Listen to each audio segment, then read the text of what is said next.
Who's ready to win the day in sports? I know you are. Welcome to Fantasy Sports Daily, powered by FantasyGuru.com, Monday through Friday, noon to 1 p.m. Eastern. I'm Justin Fensterman, and let's break everything down from a fantasy sports perspective. What is going on, everybody? My name is Justin Fensterman, and welcome to Fantasy Sports Daily here on the Elite Plus Network, powered by the good old FG, FantasyGuru.com. Give me a follow at Fensty Sports, FENSTY Sports on X and Instagram, and at Fensty, FENSTY, in our DFS, NBA, and NBA betting Discord channels. A lot of fun last night being part of the largest active Discord community in the fantasy sports industry at FantasyGuru.com. Jeff Mans, who heads everything up here at FantasyGuru.com, was in there for an amazing Ask Mans Anything. Talked a lot about strategy when it comes to betting, and that's the big thing. And I've talked about this a lot. I talk about it in my podcast, Fensty's Basketball Diaries, exclusively for Fantasy Guru subscribers. New episodes drop every single Thursday. And I talk about the importance of understanding the process, and the good analysts out there will give you that process, will explain that process. It doesn't have to be a book. It could sometimes be in a few sentences so that you understand and you learn too. And Jeff was talking about that a lot. And if you are part of the Elite Mafia, then just go back to the man's cave and scroll all the way up. You'll be scrolling up for a little bit, but you'll see some of the topics brought up, because it's important to know not only what we're investing in and why we're investing in on a particular night, but what you're investing in as a consumer. Are you getting the biggest bang for your buck? A lot of people can complain easily, but at the same time, being able to show our work shows authenticity, at least in my opinion. And that's why when it comes to things like my bets, my DFS plays, I feel the need and the urge to have to fully explain, so that if anything, even if the bet doesn't hit, you understand why I went the direction that I went in. I'll review what I did in NBA last night. For today's program, I'm not only going to talk about tonight's DFS NBA slate, I'm going to start talking about betting points props and my journey through that. It's been a little bit rocky compared to the rebound player props for NBA. But I'm also going to talk some football. Going to continue reviewing tight ends from 2025 with Armando Marsal from FantasyGuru.com. He's going to stop by in just a little bit. But that's the thing. Authenticity. The real analysts show their work. Oh, I'm going to say, some of you may disagree. Some of you might say to somebody who has an amazing betting record or DFS record or reputation, oh, they just give us the plays and that's it. Well, that's great. But what are you going to learn, right? What are you learning out there? Know what you're investing in. That's the sermon of the day. Sermon over at this point. Here, for some of you that might only have a few minutes, what I'm talking about, what I'm focusing on here. I'm going to talk a little bit more Super Bowl with Rich Mileto, the fantasy Bosco, tomorrow on the program. But just wanted to kind of get the appetites going. And I might hit on this with Armando Marsal too. So that's the biggest thing to look there. Not only preparing you for today, but for tomorrow's show too. So with that, good to see you, some of the P1s out there on Tuesdays and Wednesdays with yours truly, as Ray Flowers hosts the other day of the week. What's going on, Adam and Greg? Good to see you too. And with that, let's talk about last night, what happened, because I don't only go after the rebound props. I really spend parts of the day reviewing the slate, different parts of the day. I'm doing the write-ups. I'll have the write-up for tonight's DFS NBA slate on the website in a little bit. It's a split slate tonight a little bit, where we have 7 games, all 7 on FanDuel and just the 6 on DraftKings. And what makes it tough for all of you out there that are going to tackle FanDuel tonight is that when it comes to this Jazz Clippers game, and the Jazz have surprisingly played the Clippers pretty well at times in the season. We actually had a bet on the Clippers covering, and the Jazz were at home. The Clippers were on the road, I believe. And the Jazz, this was like day 2 of the season. The Jazz just completely destroyed them, and I had no idea why. I was in a state of shock after that. But I'll say this. When it comes to tonight's game for Utah and LA, you've got Marketing questionable, no Keontae George. Yusuf Nurkic is doubtful.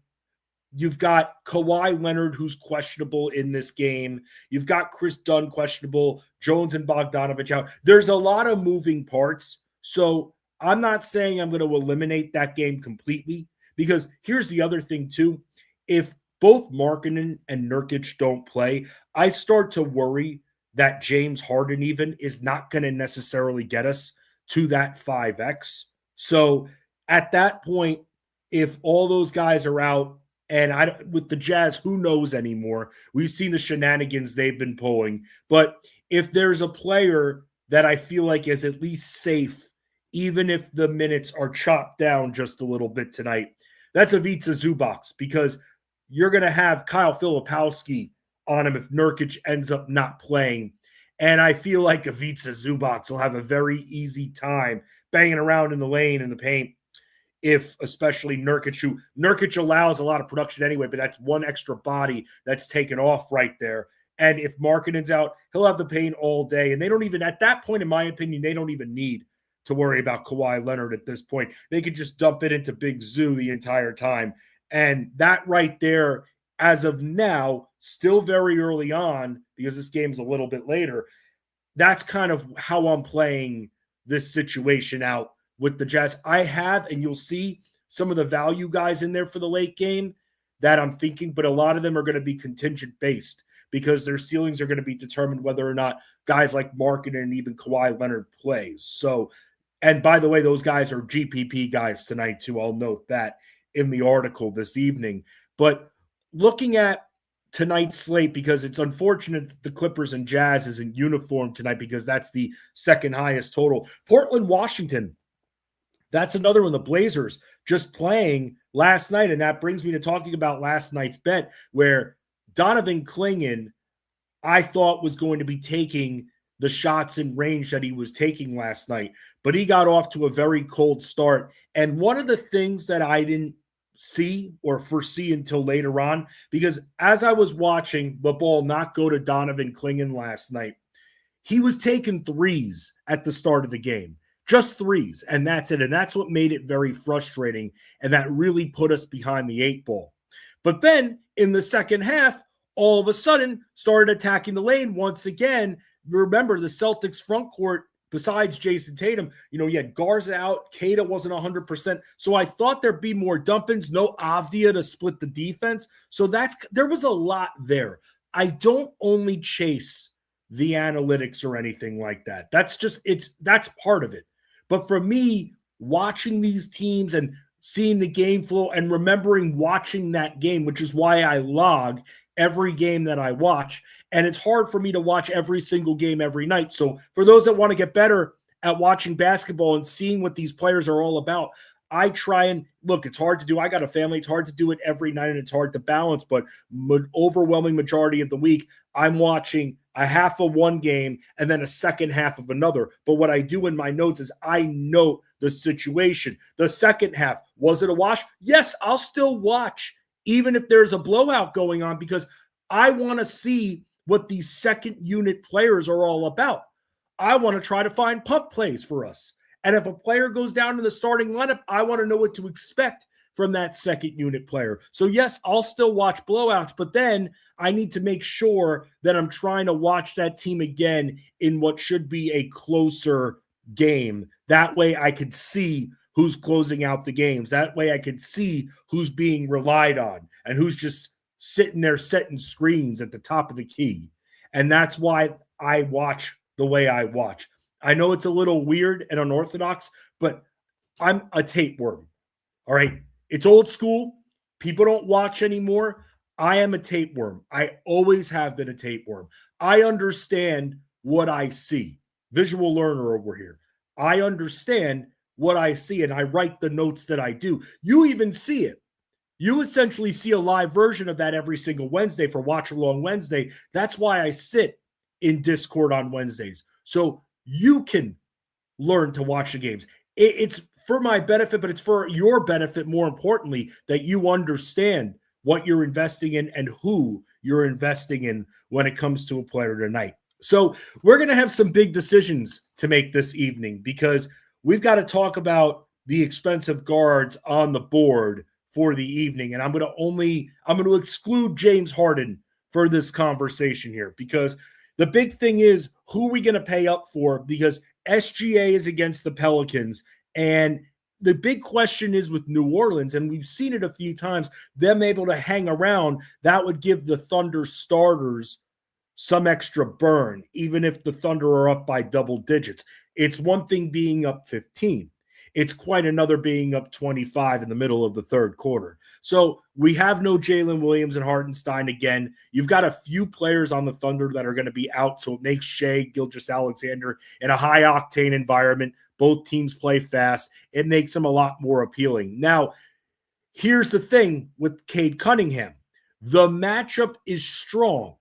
The pace is going to be slow, but the matchup is also very strong. And the fact that the Nuggets continue to have issues with size, figuring out how to use it most effectively, Cade's going to have a few successful feeds tonight. So that puts him in play. And then, of course, another game where the post will be a little bit more open because there's no Giannis is that Sixers game. And the big thing is, I feel like we got to kind of take our stand, one or the other. Is it going to be an Embiid night or is it going to be a Tyrese Maxey night? And so I'm going to write up Maxey, but to try to save a little bit, and especially with no Giannis, I'm going to be more on the Embiid side tonight. It's very expensive to try to get them both in there. It's a good spot to try to get one of the two, but I'm going to go after Embiid. I'm wondering who's going to have higher ownership when it comes to that. So when it comes to Tyrese Maxey, we're going to have to wait and see what ends up happening with him, what I end up doing with him. But Tyrese Maxey, the production's been very up and down. If Embiid's out, I trust that a little bit more. But when it comes to Tyrese Maxey, I want to be able to think that, especially with no Porter all over him, that he's going to be able to get the lane a little bit. So I'm feeling for assists, and maybe this is something to look for in the props market here for tonight, because he's been averaging nearly 7 assists per game, and he's gone over his average actually in about 5 of his last 6 games. So that's something else to think about too, with Giannis out, and the Bucks interior without Giannis doesn't move around and doesn't cover the paint as well as quickly.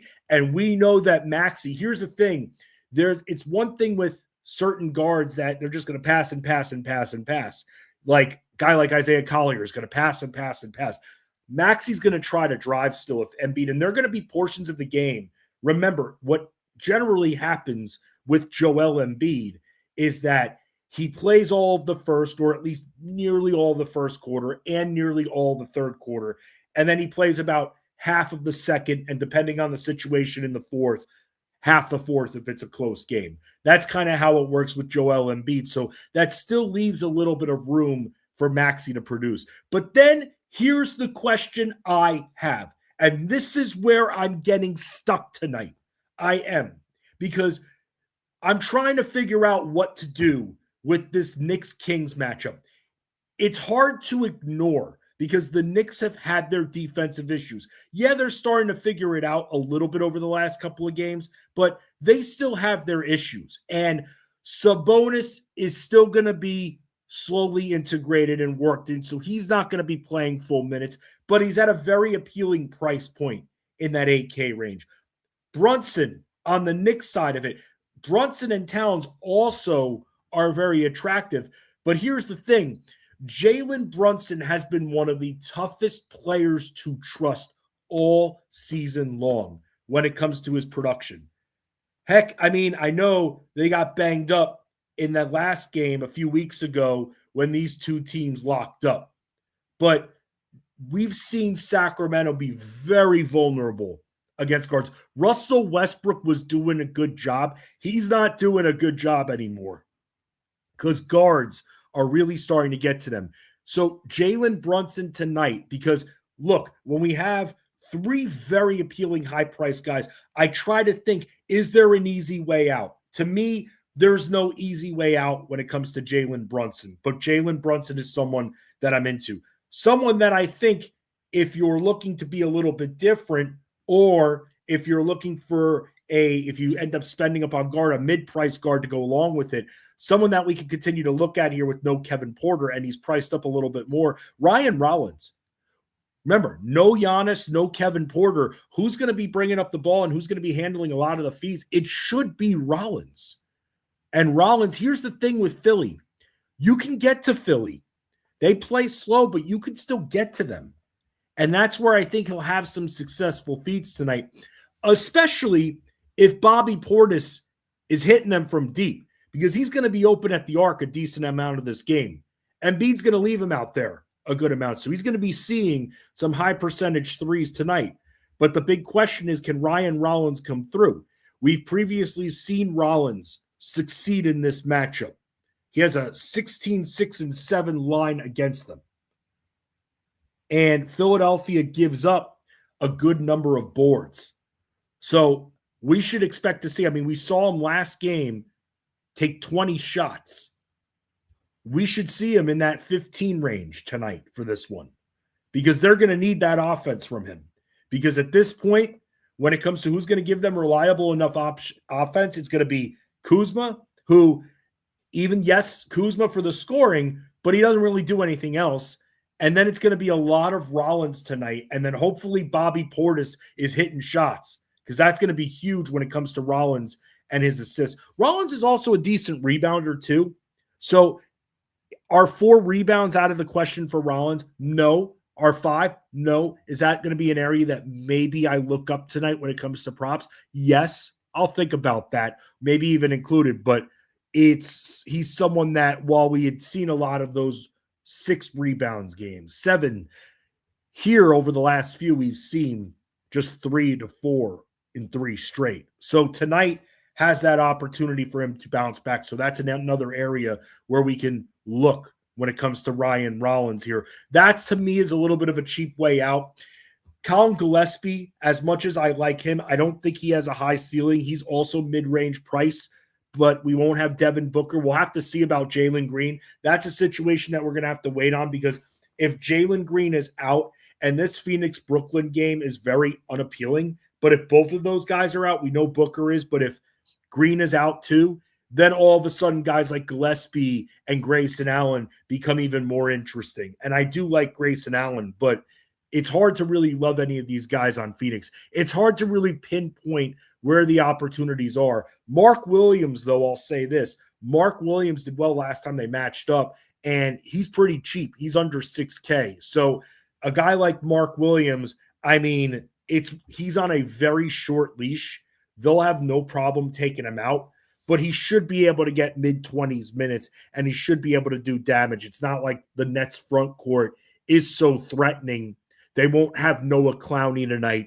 And I'll say this about the Nets. The Nets, not only a weak shooting team, but also they're a weak rebounding team too. And that's where Mark Williams can take advantage a little bit. In fact, in 29 minutes a couple of days ago against Brooklyn, this exact matchup, 16-8 with 3 blocks. Can he do that again? He can do that again. But it's hard to tell how many shots he's going to get.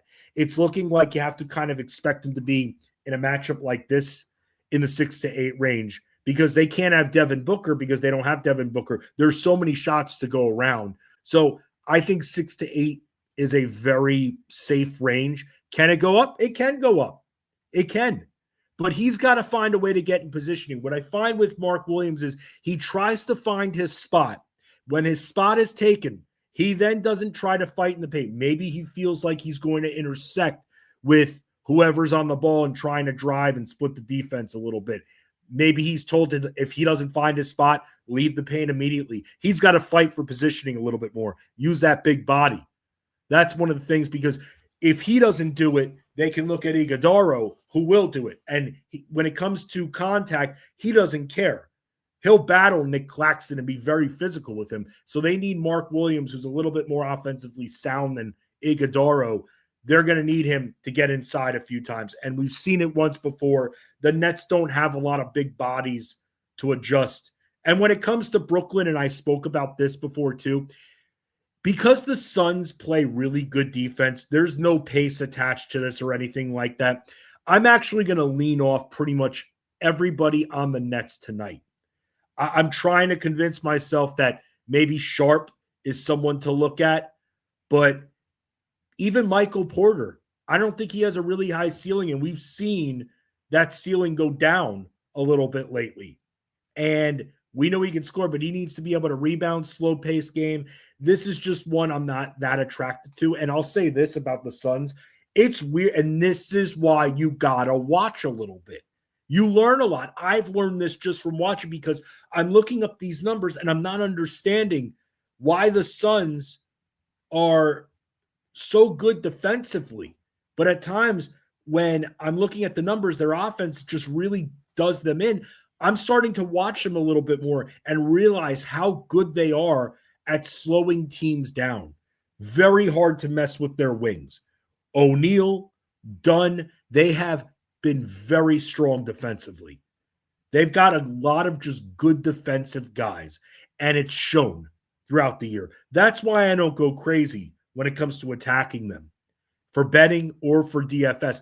But I'm especially not going to go crazy when it comes to Brooklyn because Brooklyn is very hard to read. We don't know who we can trust. Can we trust Nick Claxton tonight? I'm not sure. He's kind of like on the bubble, one of the last removed from the proposed article that I have right now. And I like Nick Claxton, but the ceiling is still very low for him. Mark Williams is cheaper. Rather go that direction and save the 600. That's kind of where I'm going. But yeah, there are going to be times where Mark Williams just completely lets down in a good matchup. And it just doesn't make sense. Clingan with the scoring last night. Boston, they're not that threatening up front. And Klingan's not cutting. And one of the things I saw late was that they are good at covering where Clingan likes to shoot. So that's why it took Clingan a half before he finally started to get himself involved in the paint. He wasn't attacking at all. I didn't understand that. The complaints I just had about Mark Williams was the same thing going on with Clingan, and he was grabbing every rebound under the sun. But on the offensive end, he couldn't really find the paint. He wouldn't really attack the paint, and it didn't make any sense to me, especially when you have a guy like Jeremy Grant that's set shooting the entire time. So that's why I was all so confused. And then in the second half, he started taking more shots, and we saw them inside the arc. And then with about 2 minutes, this prop looked done. It looked like we had no shot at this, and he was going to end up with maybe 5 points. Late in the game, he starts to score a little bit more. 2 minutes left to go in the game. He's at the line with 9 points. We need him to get to 11. Misses both free throws and then subbed out shortly after. Just broke my heart. Dude missed 2 free throws. And I made that bet thinking he was going to get to the line multiple times. And here he had a chance to hit that bet with 2 minutes to go, and he couldn't be clutch. It was heartbreaking. And what stunk about it was I was originally, and I haven't done a lot of these when it came to betting, but I originally was going to do his points rebounds prop, which was at 21, toggling between 21 and 22 and a half. It was at 21 and a half, a little juiced up. And but I said to myself, wait a second, is this guy going to be able to grab more than 10 rebounds tonight? Why not? He should be able to. He had an 18-18 game. And I don't know what freaked me out or anything. The Celtics have been playing. I looked up some numbers. Celtics had been playing a little bit better interior defense, but they weren't going to keep clinging out of that paint. And then with Avdia being out, I thought he was going to be camped out there the whole time. Camped out there. What I saw in the second half of that game, I thought we were going to have for the full game. But again, we don't learn unless we watch a little bit. And that's how I learn things. We're talking a lot of our analysts lately are talking about our process. Any analyst I interview, whether it's here or SiriusXM, I ask them about their process. And I know that for a while, I remember early on when I was just starting out in this industry, especially these high-stakes players, they're not going to tell their process or anything like that. How dare they enlighten others on how to succeed? It's not about that here. It's not about that. You need to know, and I'm going to keep saying this because it all comes full circle. You need to know what and who you're investing in. And this is why I love watching these games, and this is why I love Watch Along Wednesday. And let me tell you about another game that I'm loving because I don't care that this team was on a back-to-back because we're going back to them tonight. And that is the Wizards taking on the Blazers. And we'll have to see. The big thing is, and it wasn't for rest purposes, he was dealing with a back injury. We'll have to see if Deni Avdija, maybe the biggest questionable of the night, ends up playing this evening, because that makes a world of difference. And no, it has nothing to do with the revenge narrative. It's a great matchup. We attack Washington full force. I get it. I know the Blazers are going to want to take their starters out and make sure they rest, considering they played last night. But at the same time, I'll say this. Guys like Klingon, I'm hoping he's not ruled out, because Klingon can volume produce at his price point against Washington. And I'm going to be looking, and let's say, hell, I'm looking at Drew Holiday. Drew Holiday, I was checking this out before, making sure he was going to play in the back-to-back. Also not a guarantee that he plays, but if Drew Holiday's in at 6K, okay, I'll go after him. No one's going to be on him after he didn't give us that 5X return last night. People are going to have a tough time seeing past that, especially if Avdija plays. If Avdija plays, more GPP guy, but if Avdija is out, we're going to be going after guys like Sharp, who underwhelmed, Holiday, who underwhelmed. It's the matchup. It's presented itself very nicely. Both sides. Look, we got to be careful with how we utilize Washington here. We can utilize Washington up front. And a guy who's been kind of inside, outside the entire year when it comes to where he plays, kind of like, I'll say, the Harold Fannin of the NBA, because Harold Fannin lines up in all these different spots for the Browns. But that would be Kyshawn George. And that's somebody who I feel like tonight, with the Blazers coming off a game last night, that's someone who I feel like we can take advantage of a little bit. Sarr up front, I feel like we can take advantage of too up front. No Trae Young, by the way. We're probably not seeing Trae Young until late February at this point, I'd say, from everything I read. But I'll be honest with you, and if you're a Wizards fan, let's see, now that McCollum's not there, now that a guy like Jordan Poole isn't there, Trae Young is out, because he's going to hog the ball. Let's see what we've got with this team. Let's see Johnson. Let's see Koulibaly. I want to see how these guys work a little bit more. Let's see what George can do with more time with the ball. They've been keeping him on the perimeter because he's been helping out running the offense a little bit. We started to see the assist production with him. Good utility flex guy, I'll say that, when it comes to Washington. And I'm interested naturally when Trae Young comes in, but you got to understand that when Trae Young comes in, these 6K Wizards guys that are not named Alex Sarr, that they're not going to fly as much, because Trae Young, a lot of usage, so much time with the ball. And yeah, he'll have the game where Washington could shoot a little bit. He'll have his high assist games, but I want to enjoy this team now and the value that they bring to the table. But we also have to be careful with this matchup from the Washington side, because Portland all year long, no matter who's been in or out, they play very good defense. Very good.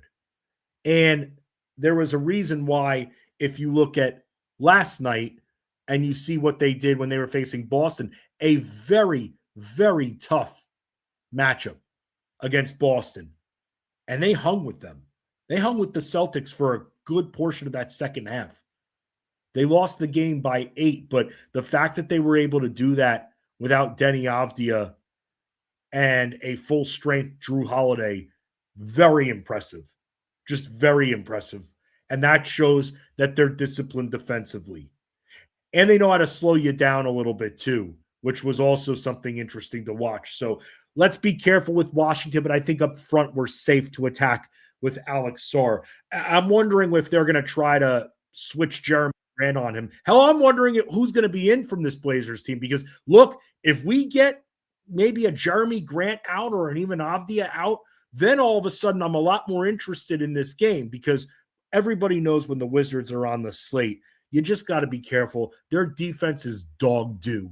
That's literally what it is. So Brooklyn, Phoenix, not fun to attack. We're going to attack Milwaukee, Philadelphia, trying to figure out what we're doing with the Knicks and the Kings tonight, because that's going to be a slow flow when it comes to them. But there are ways to attack both teams, and you will see players written up. Portland, Washington, we're going to have a lot of, like I said, with Milwaukee and Philadelphia.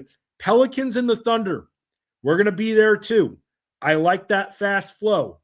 Even if it's going after a lot of those New Orleans value plays, Saddiq Bey and beyond, we'll have to take a look at that. But for now, let's flip it to football. Been talking tight ends on Tuesdays here. Let's talk with Armando Marsal from fantasyguru.com. What's going on, Armando? How you doing?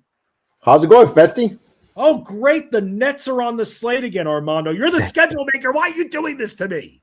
I don't know why. I don't know why they do this to you, Fensty. I mean, we should keep them off the slates the rest of the season. Dude, every slate. Can you just leave me alone with the Nets? Like, you can't, even when we try to core a Danny Wolf, it just craps right on us every time.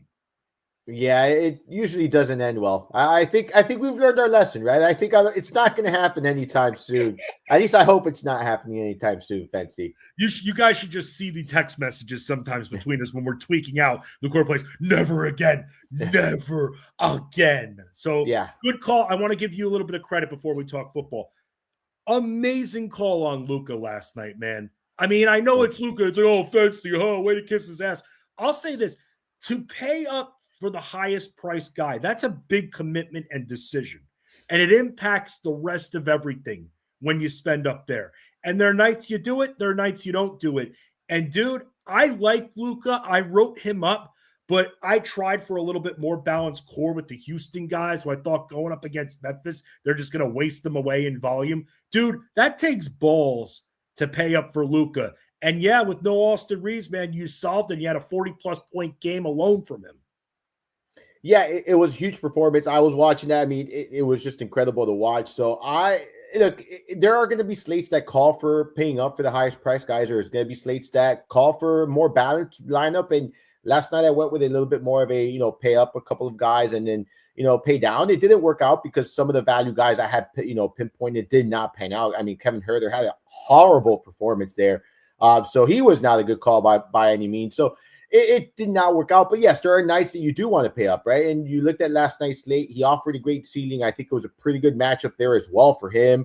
You mentioned no Austin Reeves, and Luka's just been playing really good basketball. So you look at his performances, you look at everything, and he checked off a lot of the boxes for me. So really good to see that. I don't normally pay up for the highest price guys. I'll be honest. You and I talk about this. I usually go for the very balanced approach, So I did go a little bit out of my comfort zone last night, but I thought the slate called for that.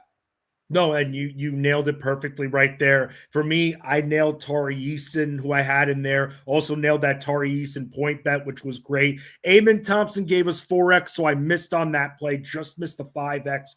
And then also I had in there Donovan Clingan, who wasn't getting it done from the betting side, from the scoring, but was grabbing every rebound under the sun, which saved us. So between those guys, yeah, definitely we both had our plays that hit. I'm back on tonight. You'll be back on content for tomorrow. So talking about football, man, let's talk about the conference championships here, man, because we're looking at a rematch from about a decade ago between the Patriots and the Seahawks here, man. What is your reaction to Sam Darnold making a Super Bowl?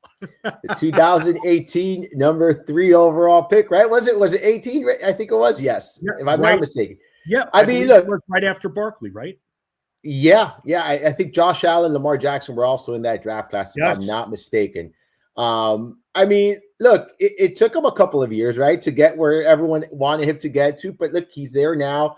Obviously, I think he's had a great last 2 seasons.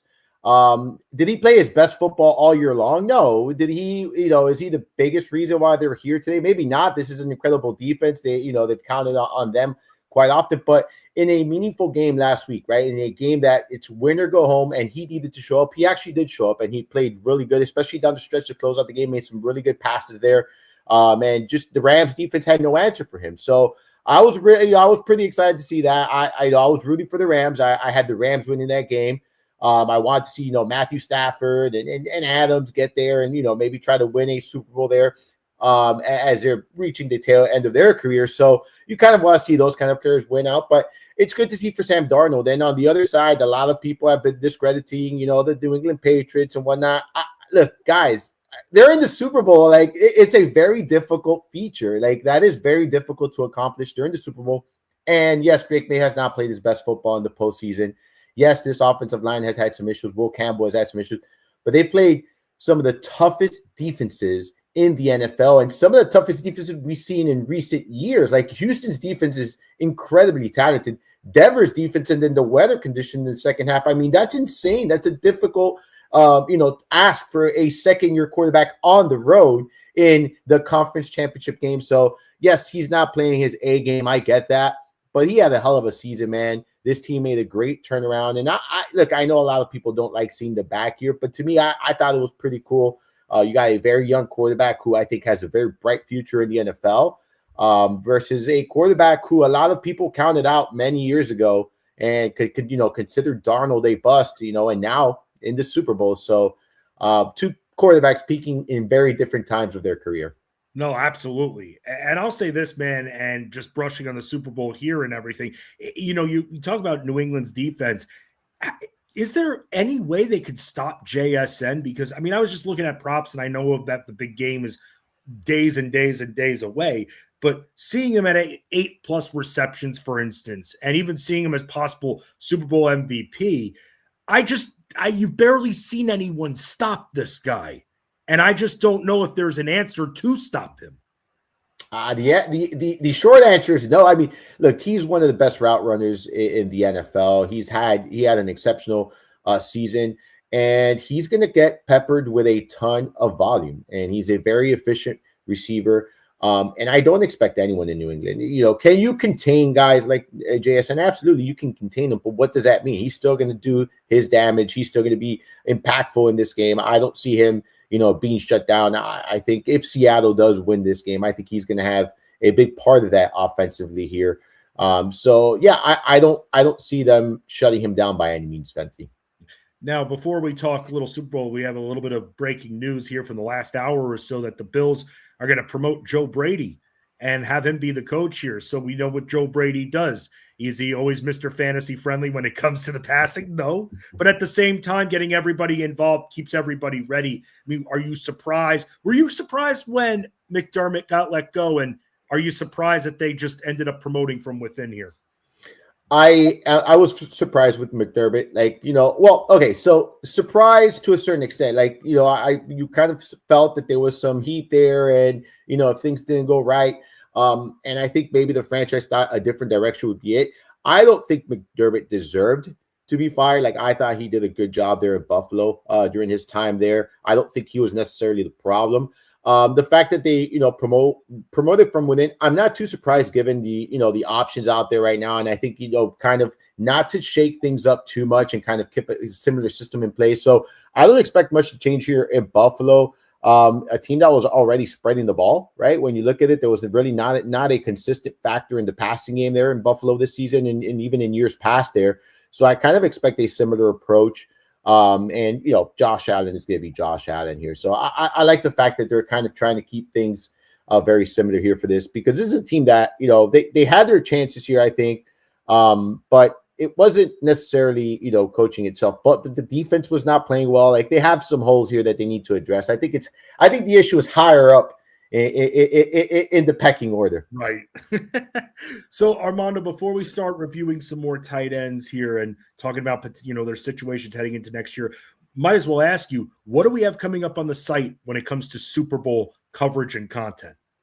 Yeah, we're going to continue the content. We're going to have the staff picks. We're going to have, obviously covering the game. It's basically the game breakdown. We're going to have the matchups, pointing out the matchups. We'll have a podcast as well for that Super Bowl matchup there. So you're going to see lots of content. There's going to be rankings as well. So projections, all of that stuff over at fantasyguru.com.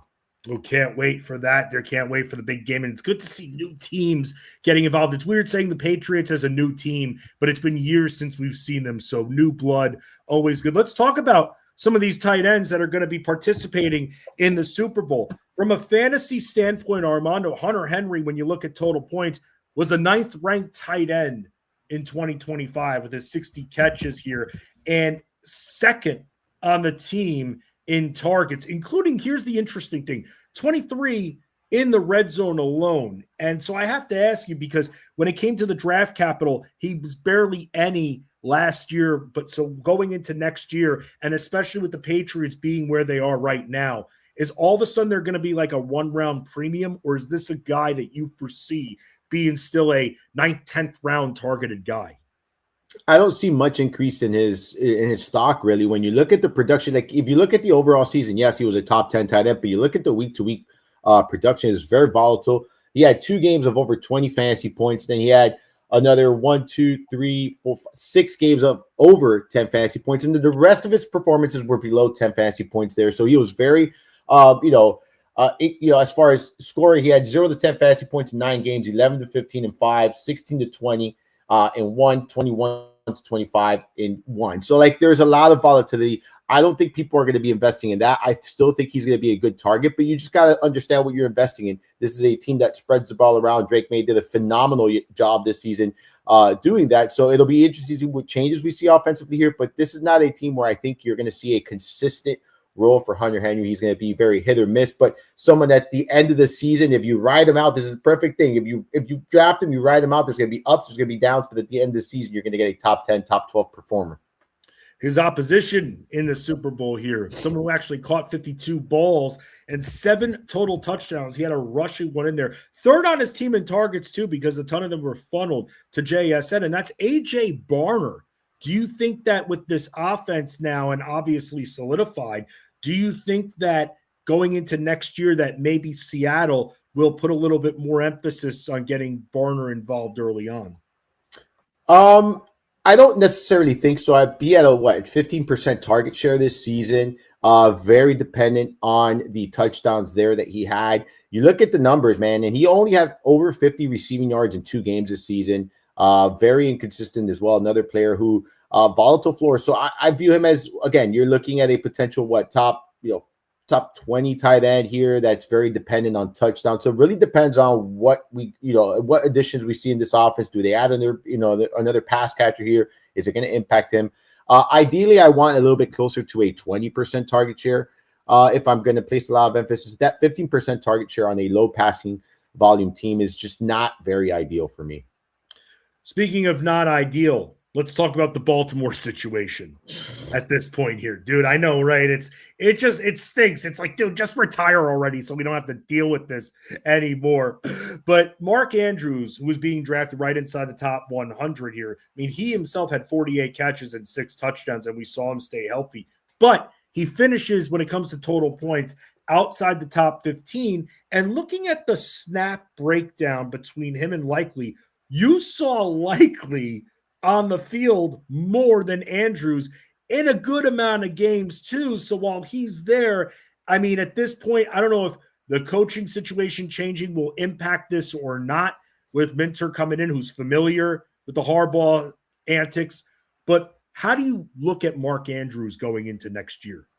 Yeah, he was someone that I was very hesitant to invest in going into this past season because I thought he was going to be very touchdown reliant.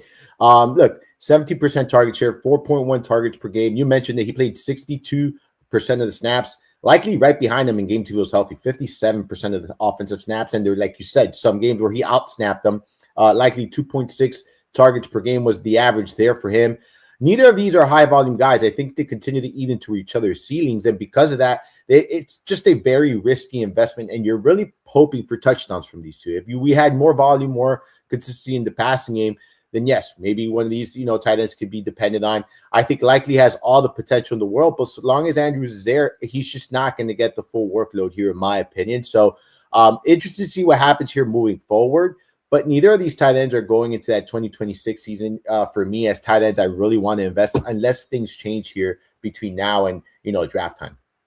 Here's the interesting thing when it comes to like Andrews and everything like that. I had 2 leagues this year, 2 12-teamers, where I saw him on the waiver wire, man. Yeah. And it's not that surprising considering the lack of production, but just seeing Mark Andrews, who for so long, so many years, and yes, over the last few with Likely there, we've had to kind of question, especially looking at the snaps, but just weird seeing these guys towards the end all of a sudden become free agent on the waiver wire. So that's someone where you saw Andrews last year. I know Armando Marsal on X, the artist formerly known as Twitter, my guest every Tuesday here on Fantasy Sports Daily. Find his work, of course, at the good old FG, fantasyguru.com. And that moves us to Harold Fannin. a preseason darling that got a lot of heat simply because he was lining up in multiple spots in the field. And when you see a player doing that, that screams usage, that screams high snap percentage. But here's the interesting thing. We saw David Njoku be in and out of games a lot, pulling a Will Fuller a lot where he'd get banged up, miss a portion of the game, come back, sometimes not come back, and then miss some games. This guy got targeted over 100 times, 7 touchdowns on the 72 catches, tight end number 6 for the season. And from looking at David Njoku's contract, he's looking at being a free agent in 2026. I mean, talk about a consistent piece here when Njoku was out for Harold Fanning, just someone that, if you look at the weekly floor, provided a solidified weekly floor. He scored upwards of 11 fantasy points in 8 games this season. He finished top 10 in targets, reception, receiving yards, and touchdowns at the position. Someone who I think, like you mentioned, is going to be a consistent piece in this offense. You can line up anywhere. Very athletic. Someone who obviously, very good hands here as a pass catcher. I think he's going to continue to carve out a solidified role. He's someone that, unlike some of the other tight ends we may have talked about, I see his value increasing significantly. I see that price tag that we were paying last year going to increase significantly in 2026. And I view him, I think he's probably going to be going as a top 10, top 7 tight end here. He's a young tight end going into the second year, already had success. I see this hype train kind of taking off here in 2026. Armando, you're very astute. You're a great analyst, but you missed maybe the most important part of the analysis with Fannin. He's got a Pro Bowl quarterback. That's no, get out of here, Fensty. You know. Pro Bowler. This guy to the moon. Oh my goodness. Are we He's an all-star. What a joke. I was taught if you have nothing nice to say, you don't say it at all. All right. So I'm just going to stick to that. If I have nothing nice to say, I'm not going to say it at all, Fensty. Well, I'm going to say this too. And I say this because I try to convince the Elite Mafia, our FG subscribers every year, but there's always one or two that they have to have the action. All-star games are BS. They don't mean anything. When you get named, that's great and everything, but that's a footnote compared to other accomplishments in the league. Yeah, you could say, oh, pro, you're Pro Bowl or everything like that. But at the end of the day, that's why I tell everybody when it comes to the NBA All-Star game, don't bet the All-Star game or All-Star weekend. It's all BS at the end of the day. Fugazi, it's nothing. It's nothing. And now look at what we're seeing right here. Really? So yes, Harold Fannin has a Pro Bowler throwing him the football next season. Now, can we potentially see 100 targets again? I want to say there's potential for that again, Armando. Absolutely. You look at the supporting cast here in Cleveland, and you absolutely have to think that there's a path to that, those kind of opportunities once again. Obviously, everything changes depending on what they do this offseason and all that stuff. But as things stand today, he absolutely stands in a great position to lead this team in opportunities in 2026. Let's talk about Oronde Gadsden, who I also coined Inspector Gadsden here. I know, stupid dad joke right here. I know, by the way, Armando's all about the dad jokes. I've seen his dad joke calendar that he posts on Instagram. Mine right here. Oh, by the way, there you go. Right. Dad joke of the right here, right next to me. But, you should be a little bit familiar because your team, Miami Dolphins former coach, is now going to be running the show on the offensive side of the ball in LA. And this is a guy who was tight end number 15 when it comes to total points for the year. Caught 49 balls, 3 touchdowns, but 4th on the Chargers in targets. Are you expecting an expanded role, and how do you think Coach McDaniel is going to be utilizing him? Yeah, I definitely think that Coach McDaniels is going to significantly help Gadsden's value and his usage here, right? It just depends on what Gadsden can do as a pass blocker. We've seen this often with McDaniel. If you can't go out there and pass block, you're not going to get opportunities. And if you can't protect, you're not going to get opportunities. I do think Gadsden's going to be just fine in that department. So I do think his role is going to increase significantly. And I view his stock as one that's going to increase here because of the addition of McDaniels. We've seen how he utilizes tight ends. We saw it with Darren Waller. We saw it this time with Kittle. I know Gesicki had some moments there. He just was not on the field often. But when he was on the field, they were utilizing him. And I think that's what you're going to see. I think Gadsden's going to play upwards of 60% of the snaps here and have carve out a solidified role in this offense, Fensty. So for me, I liked what I saw from him. Very athletic tight end, someone who can go out and make big plays. And I think he's going to be a key part of this offense moving forward and a key piece to Justin Herbert's success in 2026. You don't think that there are just too many mouths to feed? Because I start to worry about some of the guys we really didn't see a lot of, like guys like Trey Harris, maybe getting a little bit of an increased role too, because there were so many options that there were young players that just weren't utilized as much outside of injury here. So does that worry you at all, that there are just too many cooks in this kitchen? It definitely is a concern, but I don't think it's going to come at his expense, right? Okay. I don't necessarily think it's going to come at Gadsden's expense. I think this could cut into Quentin Johnston, where he's going to see fewer snaps potentially. I think it'll cut into Lam McConkey's role here. So I think it'll be more so at the cost of some of the other wideouts versus the cost of Gadsden. Now, that doesn't necessarily mean that Gadsden's going to lead this team in targets or, is in line to lead this team in targets, but I do think he's going to carve out a solidified role here in 2026. The Bears, just an exciting season, and the offense getting more and more exciting here. But Colston, Loveland, how much more excited can we get? Because, again, another offense with just a ton of options to throw to. And let's look at the snaps again. They got another guy there, too, in Cole Kmet. And you saw Cole Kmet, kind of like the situation we were just talking about with Andrews and Likely. We saw Cole Kmet out-snapping Loveland. That doesn't mean that when Loveland's not, he could get all that usage. We've seen that in the NBA, players that only play 20, like Keldon Johnson, will only play 25 minutes, but he's taking 10, 11 shots when he's out there. So they'll take shots at him and everything and on him and everything. He still caught 58 balls, had 6 touchdowns here, but Kmet is still signed through the next, not 2026, but 2027. So how much better can it get for Colston Loveland while he's there? Oh, I think it's going to be just fine for Loveland. I mean, we saw this down the stretch, right? Like he got off to a very slow start and then week 9 hits and he hit the ground running and never looked back. And he benefited obviously from a lot of the injuries, but even when they started getting healthy, he continued to carve out a solidified role, had a big postseason. So for me, I look at this and I look at this young, player to carry this momentum over into next season. He's someone that I expect also like Fannin for a high price increase when you're looking at draft capital in 2026. So I think this role is here to stay. He had a 16% target share. I believe I'll pull it up right now, but I believe so Kmet out-snapped him, but Loveland had a higher target share. So like you mentioned, that he's going to be on the field. I think he's going to be on the field more than Kmet in 2026, right? If you look at, from week 9, I'll pull these numbers up, but from week 9, I can separate this. So from week 9 on, Loveland actually out-snapped Kmet 72% to 67%, right? And in that span, he averaged 6.3 targets per game versus Kmet's 2.9 targets per game. So a solidified role, a 20% target share from week 9 on for Loveland.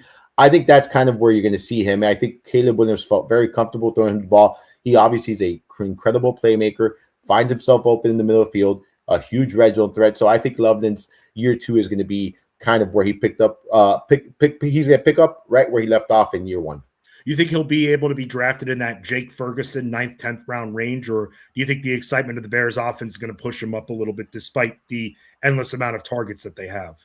I think he's going to be a little bit higher because of the hype going into the 2026 season. So let's talk about a couple of tight ends that if we're looking to wait, that may still have a chance to become tight end ones, with top 12 tight end at the end of next season here. Let's talk about a team that we have to be more excited about, Armando, and that's the New York Giants, because we saw this offense be able to move a little bit, even without Malik Neighbors when Jackson Dart took over. Now, we don't know when exactly Neighbors is going to be back in the mix here, but we know that there are going to be open opportunities. And I got to ask you, man, are there enough open opportunities where a guy like Theo Johnson can average in double figures in PPR? Because you saw this guy at the end of the day, and again, sans Malik Neighbors, second on the team in targets. Yeah, I've been a big Theo Johnson fan since he was drafted. He's entering year 3 now in 2026. I think this is generally, the year that you see some of these tight ends. It take 2-3 years to really get going for some of these tight ends. He took a leap forward from year 1 to year 2. I think he's going to be a big part of this offense, and this is a team that has, it's going in a new direction.